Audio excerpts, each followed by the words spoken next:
Medical কলেজে ইন্টার্নদের দ্বন্দ্বে তদন্তে নামল জাতীয় মহিলা কমিশন। সোমবার মেডিকেল কলেজে পৌঁছন জাতীয় মহিলা কমিশনের সদস্য অর্চনা মজুমদার। মেডিকেল কলেজের অধ্যক্ষ পার্থপ্রীতম মুখোপাধ্যায় সহ অধ্যক্ষ প্রসেনজিৎ বর মেডিকেলের ইন্টার্ন এবং চিকিৎসকদের একাংশকে নিয়ে বৈঠক করেন তিনি। গত 21শে আগস্ট মেডিকেলের বহির্বিভাগের সার্জিক্যাল বিভাগে ডিউটি নিয়ে এক মহিলা ইন্টার্নের সঙ্গে তার পুরুষ সহকর্মীর বচসা হয়। অভিযোগ, মহিলা ইন্টার্নকে হেনস্থা করেন তার সহকর্মী পুরুষ ইন্টার্ন। পরে অভিযুক্ত পুরুষ ইন্টার্নকে মারধরের অভিযোগ ওঠে মহিলার বন্ধুর বিরুদ্ধে। ঘটনাকে ঘিরে বিক্ষোভ ঘেরাওয়ে তেতে ওঠে মেডিকেল কলেজ চত্বর। আসরে নামে বিজেপিও। কমিটি গঠন শুরু করেছেন মেডিকেল কলেজ কর্তৃপক্ষ।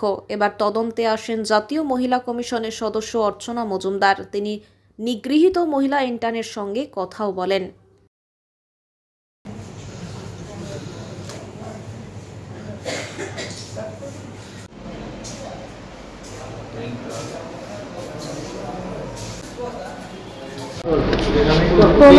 ওমেন্স কমিশন থেকে এসেছেন, ওনাকে আমি সব কিছু বললাম, এতদিন যা যা ঘটেছে। অ্যান্ড ওমেন্স কমিশন সব কিছু শুনলো অ্যান্ড আমার কাছে যা যা প্রুফ আছে সেগুলো আমি জমা করে দিয়েছি। তো ম্যাম বললো যে ম্যাম আমাদের যা কিছু করার দরকারি, যেগুলো যদি পোস্টারিং হয় সে পোস্টারিং এগেনস্টে কারা কারা করেছে তাদের এগেনস্টে অ্যাকশন নেওয়া, সব কিছু ম্যাম করবেন। মেডিকেল কলেজে একটা তদন্ত কমিটি গঠন করেছিল, সেই তদন্ত আপাতত তোমাকে স্যাটিসফাইড? হ্যাঁ, মানে স্যাটিসফাইড মানে এখন অবধি কোনো রেজাল্ট বা রিপোর্ট কোনো এখনও পাবলিশ হয়নি। মিজানুর যেখানে নিজের ইয়েতে স্বীকার করেছে যে ও কাজটা করেছে, তাও ওর এগেনস্টে এখন একটা শোকজ হয়নি। অ্যান্ড সেটা আমি চাই যে জিনিসটা তদন্ত হোক অ্যান্ড যারা যারা এই কাজগুলো করেছে তাদের এগেনস্টে অ্যাকশন ইমিডিয়েট নেওয়া হোক। তোমাদের বিরুদ্ধে অভিযোগ উঠছে, মানে মারধরের অভিযোগ সেটার আমি সব প্রুফ ম্যামকে দিয়ে দিয়েছি। সেটার আমি বলেছি আমাদের এগেনস্টে কী অভিযোগ আছে, কী না হয়েছে, কী হয়েছে। অনেক মিথ্যা অ্যালিগেশন এতদিন ধরে দেওয়া হয়েছে, তাই জন্য আমাকে সামনে আসতে হয়েছে আমার সত্যি কথাটা সামনে রাখার জন্য। অ্যান্ড আমি যেগুলো কথা বলেছি সেগুলোর আমি প্রুফ দিয়ে দিয়েছি ম্যামকে। হ্যাঁ, আমার প্রচণ্ড ডিফেমেশন হয়েছে। কলেজে সব জায়গায় আমার পোস্টার দেওয়া হয়েছে, আমাকে সব রকমভাবে ডিফেম করার চেষ্টা হয়েছে, নোংরা কথাবার্তা করা হয়েছে। সেটার এগেনস্টে আমি চাই যে সেটার বিরুদ্ধে অ্যাকশন হোক। এখন কোনো রকমের থ্রেট বা কিছু দেওয়া হচ্ছে? এখন কোনো থ্রেট দেওয়া হচ্ছে না। জিনিসগুলো যখন আমি সামনে আনার চেষ্টা এখন সামনে এনেছি, তারপরে থেকে ওরা কিছু করছে না। বাট আমি চাই যত কিছু এতদিন করে এসেছে তার এগেনস্টে অ্যাকশন। আমি ডিউটিতে এখন অবধি জয়েন করতে পারিনি, আমি বিকজ আমি প্রচণ্ড অতটা মেন্টালি আমি এখনও স্টেবল নেই। বাট আমি যদি মানে এই জিনিসটা প্রোগ্রেস করে আমি খুব তাড়াতাড়ি ডিউটিতে জয়েন করে নেব। আন্দোলন শুরু হলো এবং তারপর 2-3 দিন গ্যাপ, তারপর তুমি ভিডিও প্রকাশ করো। কারণ কি, আন্দোলন যখন এদের শুরু হয়েছিল তখন সবার আগে ওরা অনেক জায়গায় বিভিন্ন জায়গায় ছড়ানোর চেষ্টা করেন, ভুল জিনিসটা ছড়ানোর চেষ্টা করে।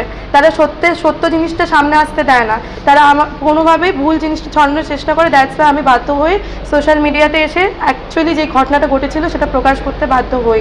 এখানে কি আশ্বাস দিল ডিউটি জয়েন করবে? আমি যদি আমাকে সেফ এনভায়রনমেন্ট দেওয়া হয় ক্যাম্পাসে, তাহলে আমি ডিউটিতে জয়েন করে যাব। ম্যাডাম কি বলছে? ম্যাডাম বললো যে ম্যাডাম পাশে আছে অ্যান্ড ম্যাডাম সব চেষ্টা করবে যে আমার পাশে থাকা। হ্যাঁ, না একদমই নেই, আমাদের এখানে এসব চলেও না, আমি এসব করিও না। না, একদমই না। এই জন্য বিভিন্ন দল বিভিন্ন জায়গা থেকে আসতে চেয়েছিল, আমি কারোর থেকে হেল্প চাইনি, আমি শুধু নিজের স্টেটমেন্টটা রেখেছি। আমি চাই যে প্রপার অথরিটি অ্যাকশন নিক। আমি এখন কোনো দল করি না।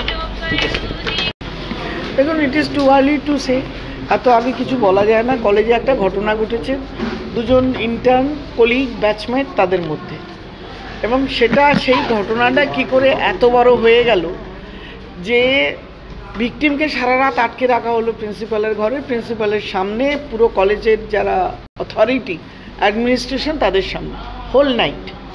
এটা আমাকে জানতে হবে। ল অ্যান্ড অর্ডার, এবং এই ঘরের ভেতরে বাইরে যেই পোস্টার, একটা ওমেন মেয়েদের শ্লীলতাহানি, সোজা কথা, তার ছবি দিয়ে তাকে ওয়ান্টেড, এই যে কলেজ ক্যাম্পাসের মধ্যে এই অনিয়মগুলো হলো, এটা কিভাবে হলো? এর বিচার কি?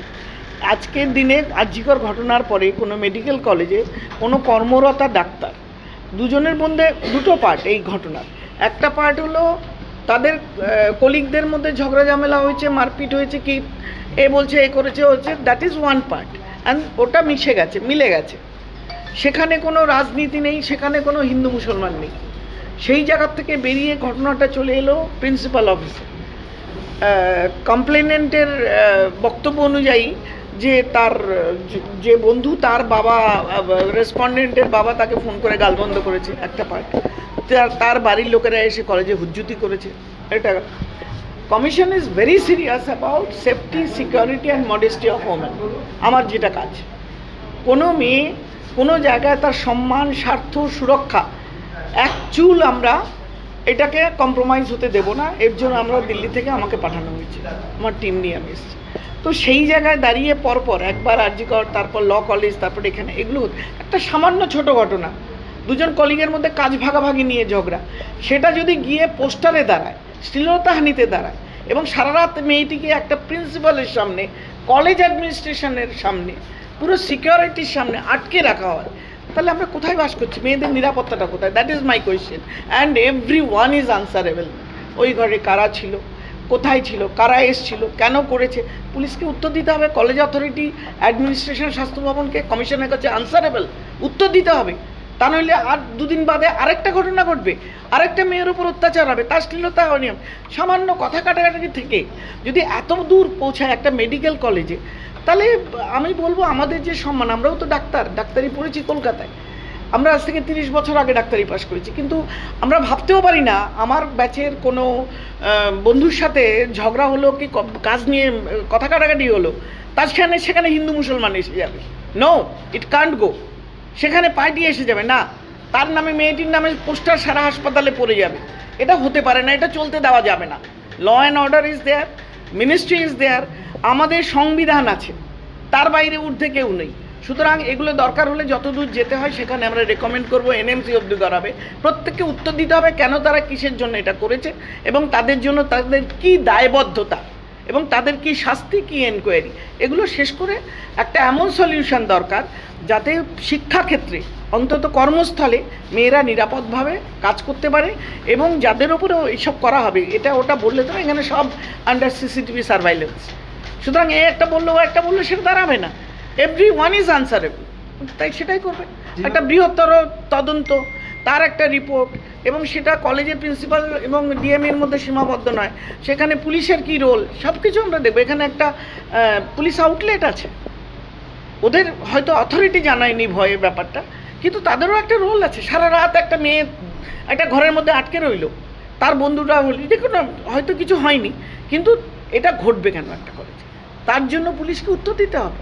সুতরাং আমরা পরিবেশের উন্নয়ন চাই, শিক্ষা প্রতিষ্ঠানে, মেডিকেল কলেজগুলোতে মেয়েরা যাতে, সিস্টাররা, নার্সরা, ডাক্তাররা, মহিলা চিকিৎসকরা নিরাপত্তার সঙ্গে কাজ করতে পারে এবং পরিবেশ বদলি হয়, এবং এই ঘটনা এর যেন সঠিক তদন্ত এবং ঠিক জায়গায়, মানে কোনো মুখ দেখা দেখি নেই, কোনো হিন্দু মুসলমান দেখা দেখি নেই, কোনো তৃণমূল এবিভিপি নয়। আমি চাই এখানে নিরপেক্ষ তদন্ত হয়ে এমন একটা জায়গায় এই বিচারটা যাবে, যেই বিচারের ফলে ভবিষ্যতে যারা করবে এই ঘটনা, যারা criminal, they R 100 times answerable, they have to answer। ঠিক আছে।